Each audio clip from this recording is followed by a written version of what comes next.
God morning, my beautiful sisters and my brothers. Kristen Cataldo, the lioness.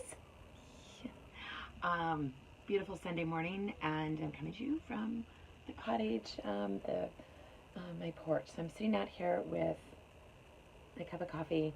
I just got back from a walk, so started with a lot of my normal rituals. Um, these days, I'm trying to split up my walks and my fitness, so I get some in the morning, some in the afternoon, and some in the evening. Yesterday we did a wonderful hike. My Christian singles group and I did a 5 mile hike, and that was super awesome to connect with folks and to also get my fitness in and to share that experience with others that have like-minded interest. But today I've been sharing a lot of deep stuff. You'll see on my posts in wherever you're tuning in from. So I'm going live here from my main Facebook page, but I do have my Pride Sisterhood, which is a group that I have that I've been sharing stuff on my page here, over on Instagram. So wherever you're tuning in from, you're seeing a lot of that deep stuff from me lately. So this morning, when I grabbed my cup of coffee, I grabbed this mug, and it's one of my favorites. It is one that my lovely son did. So it was one of his artwork, and what I love about it is someone diving into the deep. And the fact that I grabbed this cup today, which is another sign, I feel like God and the angels are speaking to me always, and especially lately, it's really intense. And so when I talk about the deep, when I say the deep, it is a deep dive. It is a deep introspective look at myself and my life and my purpose and what my Creator wants me to do. What I know, it's not even a feeling, but when you go into the deep, it's like a knowing. This knowing that I'm supposed to be doing these things, and that everything that's happening in my life, everything that's happened in the past, everything that's presently happening, and things that are going to happen in the future are happening to fulfill that God's plan for me. So some of the emotions that are coming up are just the realization that, wow, I'm here. It's kind of like during my day job, I tell my boss, I'm like a racehorse at the starting gate, ready for the gun to go off. I'm like, just make the gun go off so I can do my job. And I feel like that's where I am with God. I'm just right there, and I have that anticipation, that anxious, that excitedness, I don't know what that word is. I'm excited about that race going forward and what that future is bringing. But sometimes we, hit bumps in the road, much like a racehorse might hit. You've got the track to navigate around. You've got maybe some bumps on the track. You've got the other racehorses. You have, and that's why they put blinders on these horses. They put blinders so that they're not looking side to side. They're looking straight forward. They're focused on that end game. They're focused on that flag, whatever I don't know what they do on a racetrack, but they are focused on that end. They're focused on that prize, and they're focused on what that racer wants them to do, what the owner wants them to do. And good morning, Johnny. How are you doing, my brother? Good to see you here. So I feel like I'm in that space, and I have done a lot of work over the past 6 years, almost 7 years coming up when my journey started. And there have been people that have been strategically placed in my life, much like Johnny and Deb, placed in my life that have helped me, that have pushed me forward. And so when you're in the deep, like, I can't even explain this place I am. It is almost surreal. I sat out on my porch the other night, and I just was a witness to everything happening in my life. Like, in the past, I may have judged or like had these notions about what it meant and this, that, and the other. I sat on my porch and literally watched my neighborhood, my life, everything, the world go by, the stars, the birds, the cats, like everything. And I was just a witness to it. And that's where I feel like I'm in my life. Like, I'm a witness. I'm taking all of this in, listening, really, truly listening to my divine and the angels and what I'm supposed to be doing. And then I'm using it as data points, using those points to move me forward and help me navigate through the tricky times. And it's a really flippin' awesome place to be when you're in the deep. And you're doing this, like, I went for prayer yesterday. There's a healing room I go to that's local, and these amazing people just pray over you, and you write down what your prayer is, and they pray over that, and they give you this, just their thoughts. And this gal said, I see a shovel, I see a spade. She thought of that, heard that, witnessed that before she even opened my prayer. And to me, it was like, oh my gosh, I am digging. I'm digging deep, digging deep, digging deeper, to just have that healing of my heart in the places that are still a little bit ouchy, that are, I called them in my post last night, I called them these broken shards of my heart that are just being brought back together, and Jesus is in there doing his magic, weaving it together into this beautiful mosaic and this stained glass, and just this luscious thing that's happening.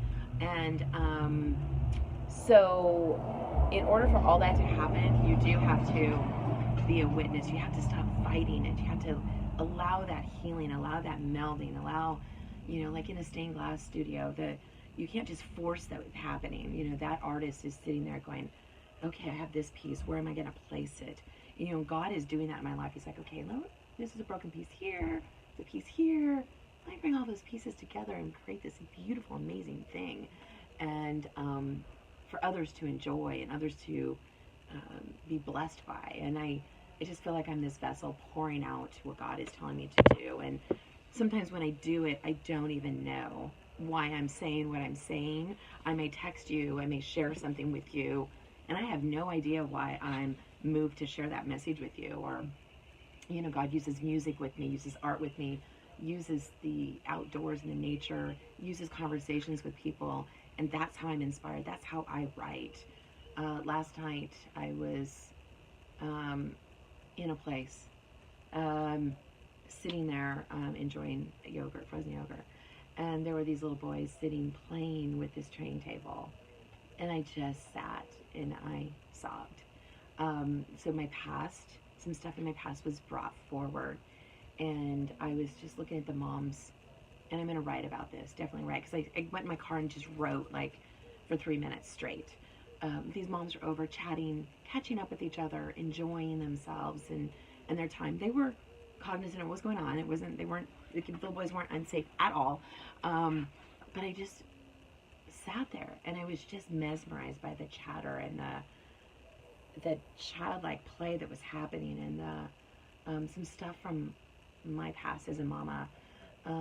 It would just transport me back to that time, and the tears started flowing. I had to actually get up and leave because the tears flowed. Not only flowed because that was amazing to see, but I was happy and joyful to see it, and to see that play that happened without electronics, and to hear their little voices go deep into this caricature where they were acting out the little trains on the table, and they were being Thomas the Train and Percy and all these other characters that, whoa, I remember all that. So that was happiness.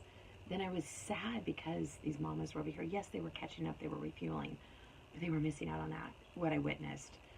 So I was there as a witness, not judging, because I didn't want to judge these mamas, because I was right there. I'd been there, witnessing this play that was happening, and also witnessing something that is a void in my life right now, and realizing that I need to be an advocate for women. So not only in the space of simplifying their lives and bringing balance to their lives and bringing joy to their lives, but also being an advocate for an awareness, an awakening. So in much of the transformational coaching that I do, I try to bring this awakening with sharing stories, with sharing parts of my life, with sharing these things that God put in my life, so that I can share them forward with the mamas that were sitting there, to just as a reminder, like, soak that up, mama, soak up that, and soak up your children and those moments, and don't let anything get in between those bonds between you and your children. Nothing. Keep them tight. And so there's that sense of urgency for me to be an advocate in certain areas for women specifically, Others of you, you maybe want to be an advocate for, maybe there's men out there, you want to advocate for them in something. Maybe there's, whatever that passion, whatever God has placed in your heart, when you go deep, you really are aware of that. Everything around you is just super hypersensitive, and that's where I am. And so if you're in that place, my friends, take it in. Be a witness. Don't be a judge. Be a witness. And really, really listen. Listen, hear, see, feel, touch lives through all of that. And use your past. We all have a past. We all have things that have happened to us, happened for us. Use all that as good. I'm often reminded of one of my favorite scriptures is Nehemiah. And when I first got really deep in my walk with Christ, they were telling the story of Nehemiah. And Nehemiah he was a cupbearer to the king, and he was just kind of in the same space I'm in. He just would cry for 52 days, or I can't remember how many days. He would cry, be totally sad because he knew that there was this wall in Jerusalem the wall around the city was taken down, and it needed to be rebuilt to save his people. And he advocated to the king to let him go and help and do this, and which was an oddity in itself. And the king was like, sure, you let me know what you need. I'll help you with your journey there, help make sure you're safe. You go there and you do your great works. And he did. He went and did his great works. The king gave him his way of passage so that he got there safely, got him all the supplies he needed. He went in. He didn't go barreling into the city to make change, to force things on people. He just went in the dark of the night, looked at the walls, saw where the weaknesses were, saw what needed to be repaired, and then came in and said, hey, let's all group together. So much as I'm creating my pride of women, this sisterhood, that's what Nehemiah did. So he went in and gathered people together and say, hey, let's get together and do this. Let's rebuild the walls. Let's create safety. Let's rebuild our community, our society. And along the way, when you're in the deep, when you're doing that great work, people will bring you down. People will try to bring you down. They see you. They're either in fear. They see you as something that's going to harm them, which I don't know why. People need to come together as a community and help each other, lift each other up. But he saw that. He was up on the wall, and the other kings and leadership saw him as a threat, and they're like, come on, Nehemiah, come down, we want to negotiate with you. And he's like, no, I am not coming down. I'm doing great works up here. I'm doing God's work. And friends, whatever your spiritual belief is, whatever you're called to do, whatever your heart is saying, keeping. Do what you are called to do. Be in that deep and just allow it to happen. Mike, thank you so much. That's super amazing. That really makes my heart happy. I do feel like I know it's a knowing that I have right now. So wherever you are, my brothers and sisters, keep doing what you're supposed to be doing. Keep digging, dig deeper, and get into that peaceful place for yourself.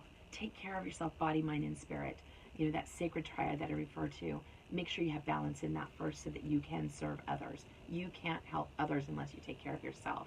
And God will help you. Your divine will help you. Your creator will help you. Whatever your belief is, he's there to make sure that his great works can flow through you. And hey, Christian, good morning. So that is, I feel like I've rambled, but wow, that just came out and feels really good. So I wish you all an amazing and blessed day. Go out there, do what you are meant to do. Take care of yourself, and then pour it forward. Pour all that lusciousness forward on others, and have a blessed day. And I love you, oodles to noodles. And if there's something I can do to serve you better, support you, help you in what you're meant to do, please let me know. You know how to reach out to me. Peace out, my brothers and sisters.